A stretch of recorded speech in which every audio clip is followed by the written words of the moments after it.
The movie was so interesting, and I love how the tension builds throughout it. It's so well done. That's exactly what we were going for. Something that was mysterious and pulls you in and makes you think about some bigger ideas, hopefully. Definitely accomplished that. What inspired the story for you? There were immigration raids happening in 2017 that were affecting people that I was very close to.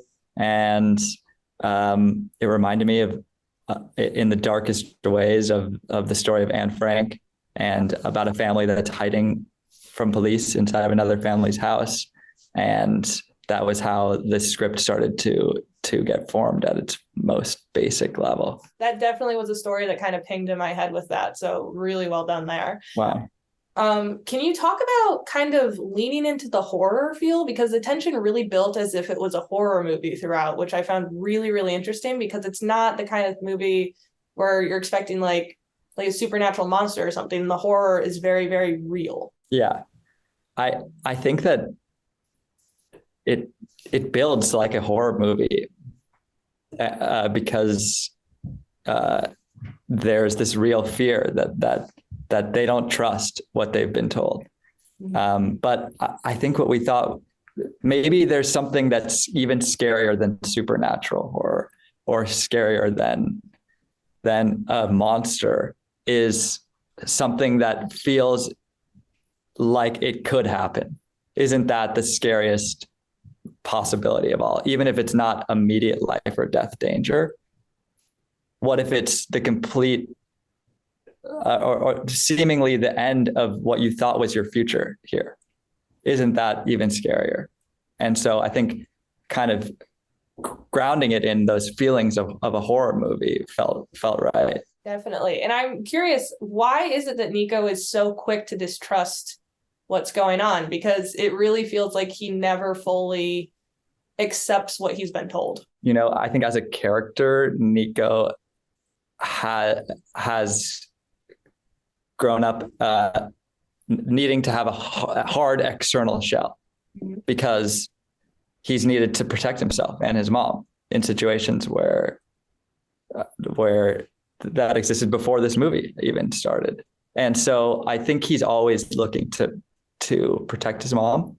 And the second he senses something is off about this family that's hiding them, he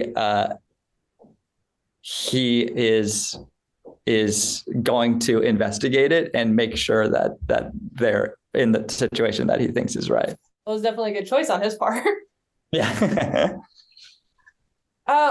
Can you tell me a little bit about the casting process? Because it felt like everyone brought the roles to life in such a rich way. You know, we cast this movie during COVID, and it was actually at this change where now everyone does Zoom auditions, but it allowed us to meet with a lot of different people. And finally, after we pushed the shoot back because we felt like we didn't find the right Nico.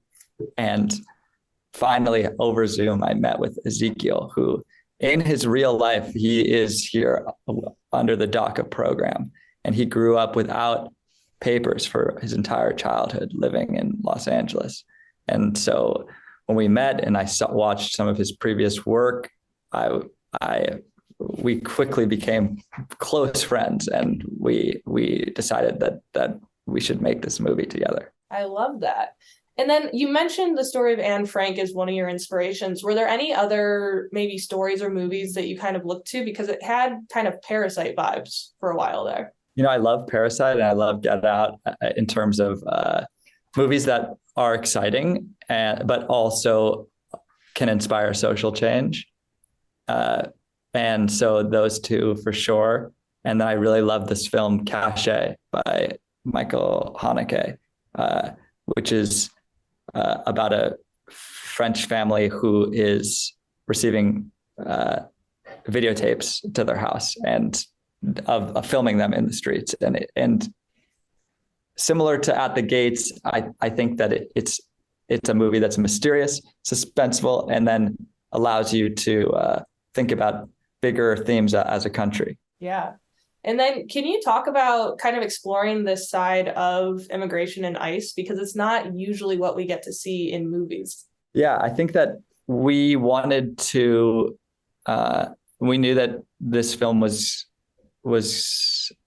dealing with this subject matter based on the concept of it. And so we didn't want to talk too much about it in the film, but rather humanize these characters that are involved in what is a polarizing topic for our country. Yeah.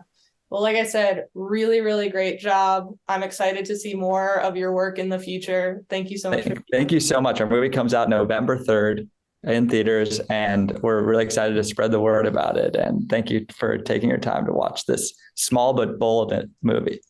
I always love that kind of movie. Yeah.